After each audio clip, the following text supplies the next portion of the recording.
What is the best app to use for putting pictures on Samsung Smart TV? Hello, viewers. Today, we are going to delve into the world of streaming photos on your Samsung Smart TV.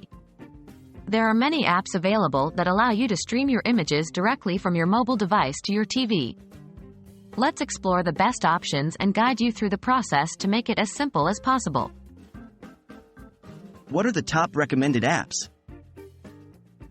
The top recommended apps for this purpose include Samsung's own Smart View app, as well as third-party apps such as AllCast and iMediaShare.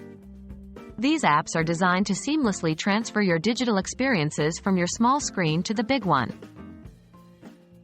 How do you use Samsung's Smart View app?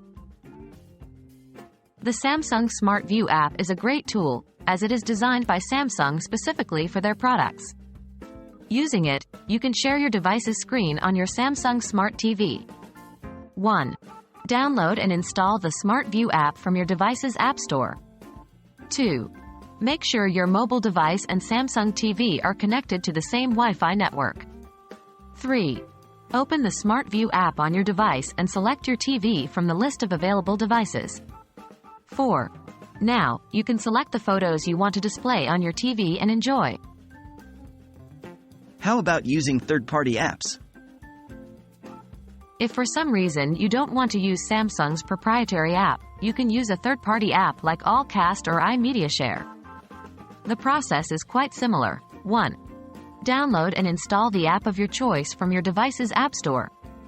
2. Make sure your device and Samsung TV are connected to the same Wi-Fi network. 3.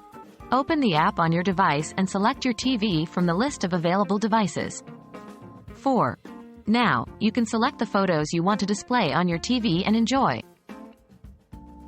There you have it. Now you know the best apps to use when you want to put your favorite pictures on your Samsung Smart TV. The process is straightforward and gives you the freedom to share your favorite memories on the big screen. Thank you for watching, and don't forget to share your experiences in the comments below.